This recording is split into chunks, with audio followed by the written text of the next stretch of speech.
And welcome back to the hottest marriage show in the world. I am John D. Lewis, aka Too Much Me, and this is my wife. Dude, How are you doing? I'm fine. How are you doing? I am doing better than I was earlier, and yes, and earlier I was really great. Oh, Isn't that awesome where you can like feel better than you were, and you were in a place of like happiness, and it's like it just gets better. yeah. It's dope. Yeah. So, you got anything planned for this weekend that I don't know about? This weekend, no. This is a chill weekend, I think. I have plans for pizza tonight and nothing else for the weekend. Maybe some movies, something in the house because it's cold. I wanted to say something that somebody we've been watching. Well, I've been watching, but you sat down and watched him talk, and I want to see what you think, what it says to you. The person name is Jordan Peterson. He said, we need to not be a slave and master ourselves. He says we need to not be a slave and master ourselves. I believe he meant that we are slaves, and what we do in order to take control, we have to become disciplined so that we can become the master. So I was wondering, what do you mean? Like, what do you think he meant? And the reason why I said that to you, because I kind of wanted to like show you the way that I was looking at it, just so that I guess this could make sense. I didn't want to get it too far because I know sometimes I come up with some things that kind of stretch the imagination, and I don't want to lose the focus with our audience. But he says we need to be a slave and need not to be a slave and master ourselves. What do you think that means? And how does that apply with you if you can feel what he's talking about? Okay, so if I were to try to interpret it myself, I would think that I guess my thought on it would be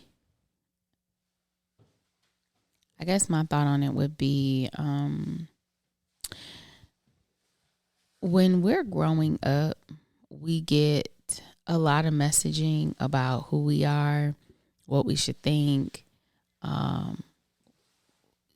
It's like everybody around us determines how we see the world, how we see ourselves, and we become subjected to everyone. Everyone else is our master of our perception. And I guess if you were able to take the time to master yourself in the sense of exploring yourself, knowing what you see the world as independent from everyone else, then that's that mastery. And it kind of pours out into how you live your life after that. Like, we're living our life and seeing the world out of the eyes or the lens that other people want us to see. That kind of can determine where we feel the ceiling is for what we can become. Can we ever leave this environment? Can we ever, elevate beyond where we are? Or is there a certain place that's set for us, or people like somebody like you would never be able to do this or do that, or somebody like you wouldn't be interested in things like this? Like the idea that black people don't be listening to no rock music. Yes, we do. I love Janie's Got a Gun up in this mug. I know that's old school, but like, I guess stepping outside of the parameters that somebody tells you you're in. As a slave, you're put in a place and you're not allowed to step outside of it. And I think that in this sense is when you're able to step outside of the parameters that someone has set for you and really explore who you are, master yourself, and know yourself inside and out, the ceiling, either it gets higher or it breaks, and you can propel beyond it, or so that's how I see it, I think. So, being that you said it that way, how how can we get people? Okay. So I know, like, in our past conversations, we talk about the things that people really may not have time for, but do you think that if you mastered yourself, you would be more successful in life? Do you think people, not you per se, but like people in general, if they took time to master themselves, that they would probably do better? I think if I was measuring success by happiness, yeah, because you may not be like rolling in the dough, or you may, but I think you would be far happier if you were living according to how what made you happy and what was most fulfilling to you. All right, so I'm thinking about, like, when you said that we're kind of like living the life of the perspective of the people around us. Mm-hmm. Like, that's some are, yeah. what me, Mm-hmm. like the things that we've done. Mm-hmm. To me, I was doing those things because in my head I heard that these would be great for a family. Mm-hmm. And not saying that I didn't want to do it, but I wouldn't have never known if I didn't hear like that was a good thing to do. Mm-hmm. You know what I'm saying? So looking now, but with you, do you look at happiness as a goal, like where mastering yourself would like you would want to just be happy? Like I told you right when we started, like I was happier than I was earlier, and I was really happy. Mm-hmm. Yeah, I think the more I master myself, and that's a new goal for me. Before, I didn't really care. Like, I was just, moving through the world, and I didn't feel like I was unhappy. I didn't feel like I was unsafe or at a disadvantage, so I was okay with that. Now, over this last year, I've really been on the whole thing of, Kanika, do the things that make you happy, and then figuring out what are those things, because What makes you happy? I think just feeling free. I like to not really plan things out, but really be able to just fly by the seat of your pants? Like, if I feel like going to the river and just watching ducks or people float by in a canoe, then that's cool. If I want to go, like, over Christmas, I did Black Detroit with my best friend, and that was just like going to every restaurant, every store, whatever we did, it had to be a Black owned whatever, and I loved it. Like the art shows and I loved all of it. It's like being able to just say, I'm gonna do what I want to do. I like that. I like to be able to sit and watch movies or comedies, mostly comedies, if I want. What prevented you from doing that before? I think it was just, I don't know. Part of it just kind of felt like I had fallen into a rut. While we were here, I had this newfound belief that was what I was going to be doing, and then the pandemic hit me, and after that, it was like sweatpants and high ponytail buns ever since then, and I wasn't going anywhere. You know what I'm saying? When we were in Abu Dhabi, much of the time we were there, I didn't really have any friends of my own because I was, at home mom. I only met people through you. But that last year we were there, I had 2 really close friends, and like I started going out and having a great time, and it really felt great. I think that was what made me, when I came back, I was like, yeah, I'm going to do that again. And then it was like, bam, pandemic. And in Atlanta, I was working like crazy. And when I wasn't working, then I was taking care of the kids because you were working. So it was never really, I didn't feel like there was really time for me. Now I feel like I need to make sure I take the time. I'm going to make the time for myself. Do you remember when we first moved in, I was like, you need to find something to do, and So I guess that's what I wanted you to have. Well, I just didn't know how to say it. What I didn't realize was that before you and I moved in together, I did have that. Like, I had my friends in grad school and I had my friends from home. I used to spend all my time with them. But when we moved in together, you and I had not been in the same space for like 4 years. Did you move to Florida in 2002? Mm-hmm. It was like 4 years. And so when we got together, I was like, oh, I'm spending all my time with him. And you was like, no. But but let me roll back just a minute and ask you, so when you read that quote from that guy, what was your perception of it? Yeah, I feel like that it's kind of related to a previous episode where being exposed to things, like your parents try to protect you from things, right? And if they protect you from it, in my mind, they tell you why you shouldn't do it. But if they don't protect you from it, you still ended up in it. Mm-hmm. So as you get older, you try to figure out what is for you, but you don't look at it that way. You just think it's life. You don't think of like, if I take this out, my life will improve. It's like, this is what I have. This is what I've been given in my life.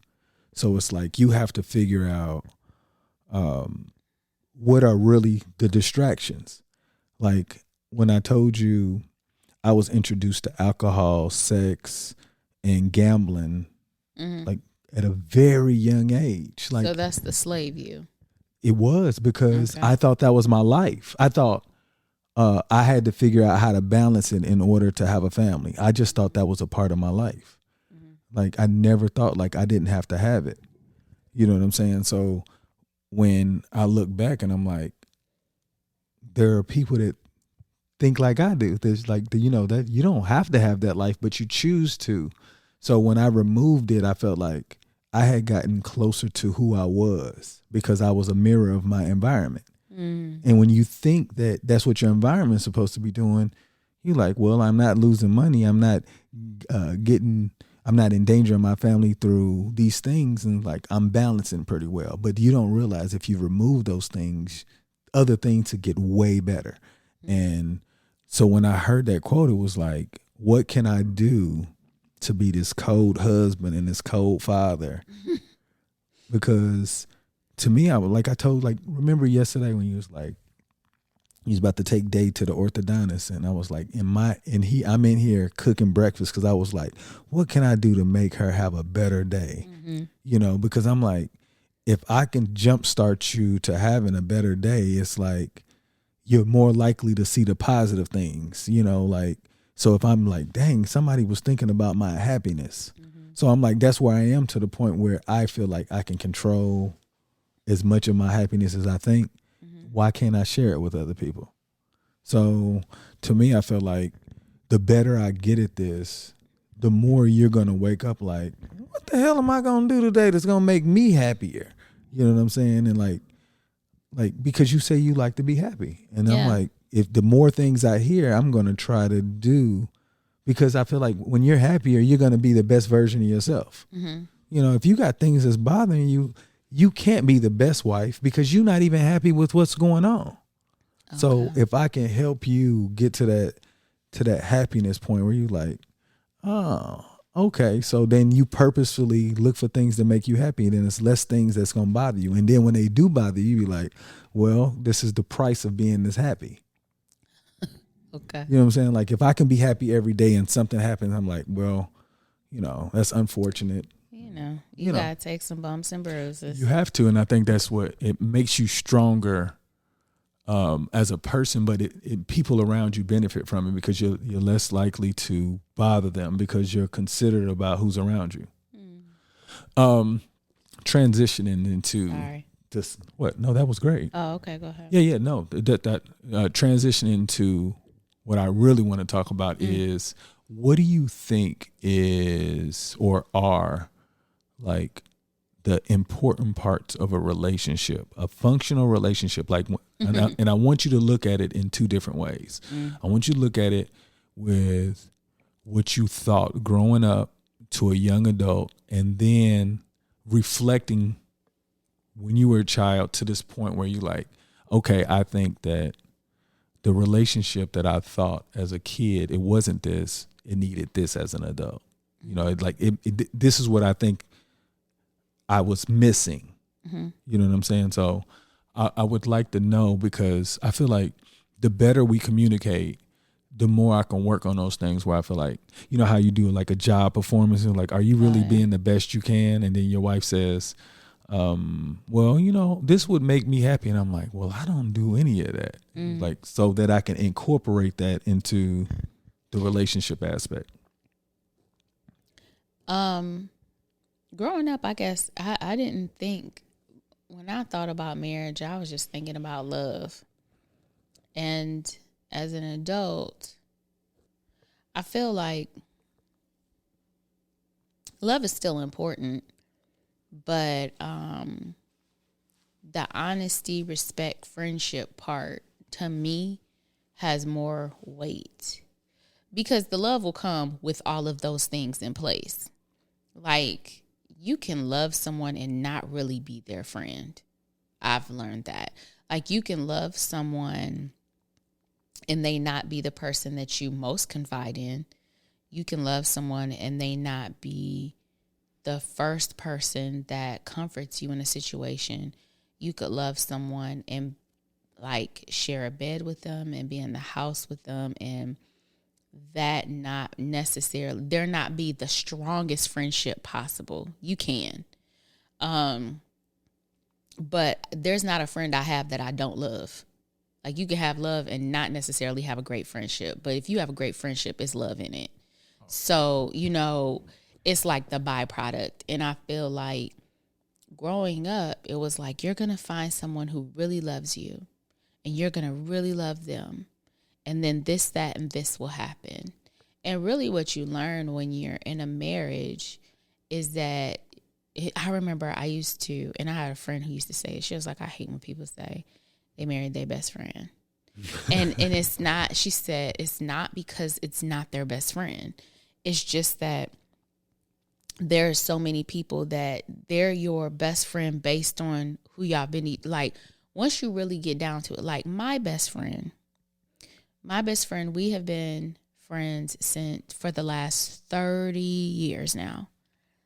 She and I, our friendship and the depths and the understanding she has of me, like the very inner workings of my mind, she has it down pat.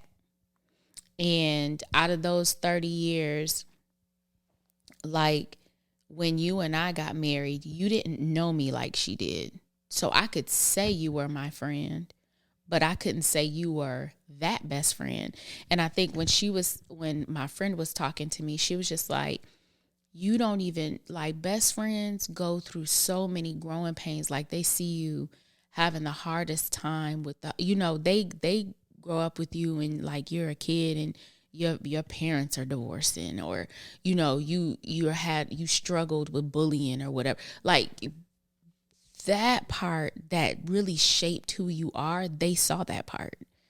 And so when you get married, and then it really depends on how long you all have known each other and what you've gone through. But there's a certain level of experience watching you, how you've, you know, kind of coped with challenges in your life, and them having stood beside you. There's something there more intimate that they see as your best friend than who you're marrying, who may not have known you as long. You know what I'm saying? Mm-hmm. There are things that, like, you and I, when we met, my dad had like his second or third stroke. You know, my grandmother had just passed, and you saw those things, but it was a different experience. You know what I'm saying? I was literally like a fly on the wall. Yeah, and when your father passed, like, you were more significant. You had to move, like, yeah. You and I had gotten a lot closer. But there were, even to this day, there are things we talk about and things that you unlock in your memory that you never thought about before. And I'm like, I didn't know that, and that impacts how I see you. And so it's, when people say I'm marrying my best friend, they very well could be. But there are a lot of times where you don't even know the depths of what your friendship will really be and what it really looks like until you're married and you're going through stuff together. You know what I'm saying? So now when I look at you and I'm like, the friendship we have now, I mean, far beyond what I even imagined we would be, but also even understanding who we were before. I thought we were friends before.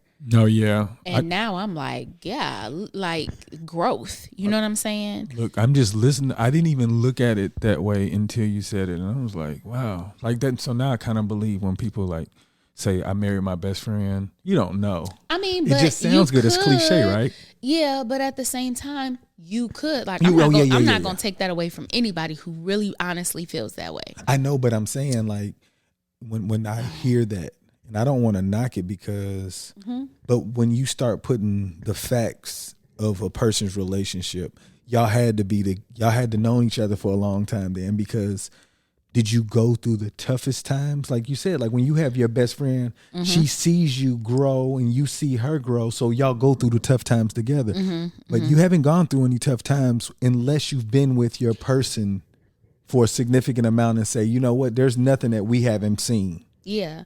And I guess there might be some who will argue like you don't need to go through the deepest struggles to know that's your best friend. Maybe not. Maybe. Oh yeah. But I don't want to say that. I understand. For me, for sure, when I reflect over who I would say was my best friend and where you and I were, I'm like, I wouldn't have, even when we got married, I wouldn't say I'm marrying my best friend. Like, I'm marrying someone I'm deeply in love with. That's how I felt. So when I entered into the marriage, I entered in with the mind frame of what I grew up with. When you find someone that you love and they love you, you'll get married and you'll be, but nobody ever said, when you find someone who is your very best friend and you love them and they love you, that never came up. So now I know that, like I said, if you're really my one of my close friends, I love you. If I love you, it don't necessarily mean that you're one of my like, you might get in because you my family though. Like, well, that's so, you that's know everybody. That's yeah. So it's like the friendship includes the love. The love doesn't necessarily include the friendship that I value most now, knowing being in a marriage. Like, I didn't know that I was supposed to value that as much. So it was weird because when I was growing up, my mom and dad, they weren't friends. They were married. And then my dad had his friends and my mom had her friends. And when I saw my mom interact with her friends, who were also her cousins, it was like love, strength, support. It was like she got all of that from there. And so in my head, that's what I was going for.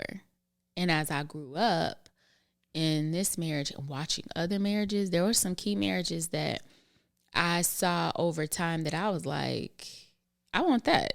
Like, they were like inside joke, giggling, harder than when you giggling with your friend type of stuff. And I was like, nah, that is it right there. But I don't think that was you, though. That was me dictating what it should look like. Yeah, but regardless of the fact, at that time, I had learned that what our marriage was cool.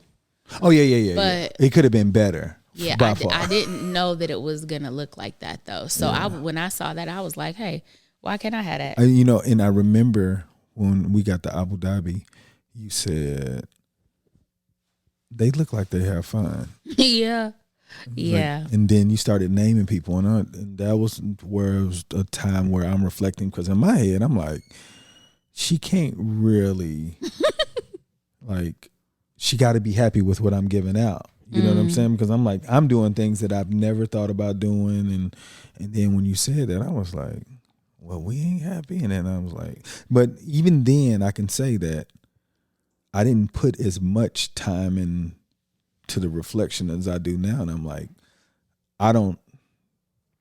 our marriage looked like it was different, but it was like, it was what we wanted to look like, because I couldn't give you certain parts because I didn't even know how. You know what I'm saying? Like, So then that would bring me back to asking you the same question. What did you think marriage was? What was your question? Well, the way where our life is what I thought marriage was. Currently? In Atlanta. Oh, in Atlanta. Yeah, I thought that was what marriage was going to look like. We had kids, a mortgage, and we shared bills. Yeah, and we did things. Oh yeah. Look, we went to Bahamas. I'm with you. Look, but my man. Yeah. So I was like, yeah. I said, as long as we do these things, like this is way better than what I'd seen. Gotcha. So in my head, I was like, you know, our kids are going to private school at the time. We're working. I had a business at different parts or whatnot. So I felt like I was trying to look like what a successful family would look like. So what about now, grown up John? So I realized that, like I think I said earlier, like I was just mocking the people around me. Mm. So when you're mocking the people around you and you don't have the right people to mock, you know, like, so now I've had, you know, a lot of time to reflect and looked at that. Maybe your version was better than the way that I looked at, but we didn't even communicate like we do now. You know what I'm saying? Like what we was like two systems just running into each other, and whatever we decided that was going to be the new road. But now I feel like you and I conversing on like, what does this look like to you? How can we make this work for everybody? So I think that the communication is very important if you want a relationship to continuously grow.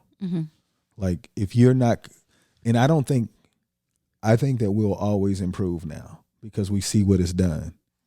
And I think if I could do it all over again, I would have just asked more questions. Oh, but you know, to continue what you were talking about, I mean, like, just to answer your question, I can tell you the reason why I was like that, you know, like where, you know, you were on eggshells, depending on the topic I'm going to talk about. I didn't want you to feel like that at all. You know what I'm saying? But I was thinking our communication got better because I realized that I was a problem and I had to improve, because I was like, I don't know why we always keep getting in these situations, and it was me. You know what I'm saying? But I made you. That's why I told you you became an a-hole. I did. You know, and I was. But did I, or did I just? You mocked the people around you. Like you started to look like me, reflect me, and I was like, I don't like the person you're becoming. Yeah, and that was like to me, that's a balance. It was a balance to act, because you might have seen it as being an a-hole, but I was seeing it as more so speaking my mind now. Oh no! I get it. I'm just saying, I didn't know that I was that. I got you. You know, where I could change your behavior, because I'm like, oh no, we can't do this. This is not the person. It's like, I can't have her acting like I do. Remember I told you I was like, I would have never married this person. He sure did. Hey, y'all. He said, if I'd have known you was going to be Lisa, I would have never married you. I said, the nerve and the gall. Because I married you because you were a specific person, but I didn't realize I was changing your behavior because mine was so bad. Hey, if you like it, if you like to dish it out, dadgummit, it took me a long time to dish it back out to you, but you definitely didn't like that. Y'all, that might have been... I looked at him like, real? But could you see how innocent it was, though? Like, I was always me. Yeah, it's like, hold on. It wasn't no surprise. Me two of these up in this mug. How nerve of you to be. I was like, first of all, I was like, this dude, I really just stopped. I used to tell John things in 30 words that could be said in 4. But I said them in 30 words because I wanted to make sure that I explained it well enough where he didn't have a reason to fly off the handle ready to argue about how, you know, and I'm not trying to argue. So I would be like, okay, how can I say this in a way that he will best take it? And so it would require me to very carefully sculpt my words sometimes depending on the conversation. And so eventually I got to the point where I was like, he a big boy now. So what I'm going to do is I'm going to just say how I feel. And I'm going to stop taking all the fluff out because he's a big boy. And not only that, he and I have been having so many conversations where it seemed like he was getting there. Like, it didn't require all of that. Like, he understood that I didn't have any ill intent toward him. And so I started saying stuff, however it wanted to come out of my mouth. And this man put me to a screeching halt and said, hey, if I'd have known that this was who you were, I would have never married you. I said, the gall. She did. I know she did. But you know, like, so to be completely honest, like, I just felt like it's like I was our case to them. No, I need you to understand. You the one changing up stuff. I was still being me. Oh, I was, because I was like, you know what? Take off the training wheels, Kanika. Take them off. Well, I will say this though. That was looking back. That was so necessary because it allowed me to reflect. Like, if I am changing this woman's behavior and she's like this great person, like, what am I doing? You know what I'm saying? So he created a monster. No, you weren't a monster at all. You were just inconsiderate at times. But, oh my God. Look, check this out. Like, I remember coming home for dinner and it was no dinner. He was like, oh, I thought you was going to just get something out. I was like, why was I supposed to get something else? Like, I don't normally do that. Like, I just got the kids some Subway or something. I'm like, so I don't get anything? Y'all, I was flipping the script just a little bit. I was like, oh, he out, handle your own business. But look, I got home at 7:30. It wasn't like it was late. It was like 7:30. And I'm like, so there's no dinner. She was like, oh, I'm like eating somewhere else. But I didn't know that this was going on. That was my whole point. And I don't know. Like I said, I didn't feel good at all when these things were going on, but I was in the process of mastering myself, and so it was necessary. It got a little messy along the way. Yeah. Well, no. Again, like, she did look. If it was messy, it was about the cleanest mess you would want to see. And again, like, I guess you could tell the type of person I was, though. It wasn't like I was like going crazy. Yeah. Like, well, like, what is your problem? Like we need to have like a like, hold on. Like, do you notice this? Like, I don't think you realize what you're doing now. But I'm blessed the way that you have approached this whole thing. So the relationship aspect of it all, I think that we've grown so much.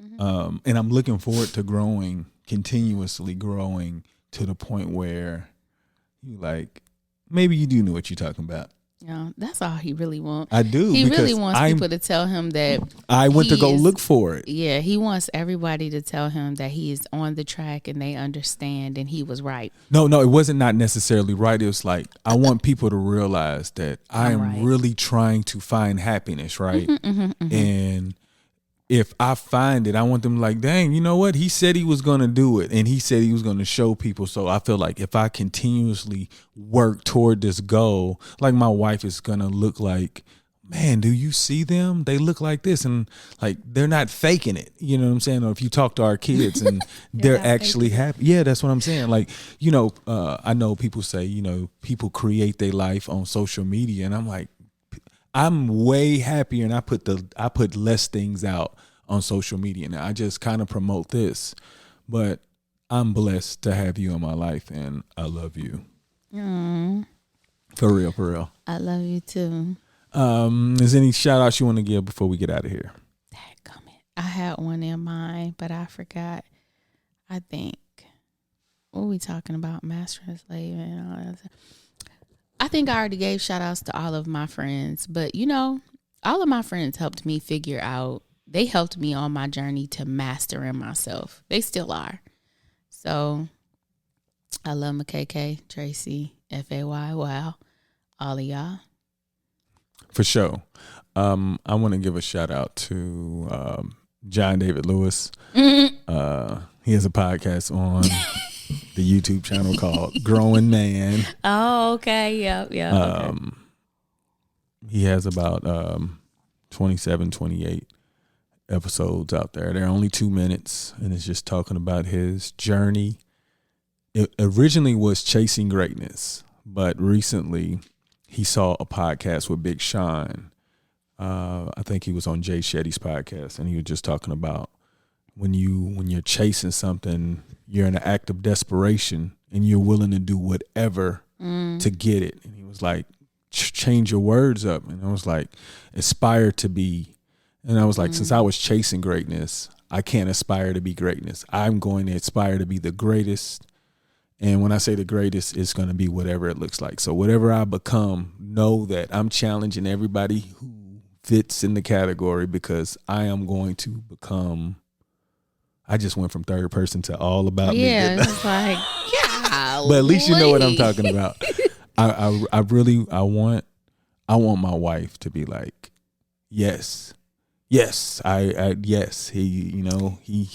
Yes. That's my man, and I'ma stick beside him. No, not this. Like, I ain't doing nothing wrong for and I'ma stick beside him. And I want my kids to grow up and be like, my father enjoyed trying to raise the bar and living life. And if I can continue to do that, and I think it'll be more fun if you look at life. So shout out to me for doing this podcast. And the reason, like I said, I just want to be an inspiration to anybody that wants to do better. And I just think life, I believe the children the fruits are a lot better when you work hard for them. But make today better than yesterday. Don't worry about anything you can't control. Be great on purpose. Boom.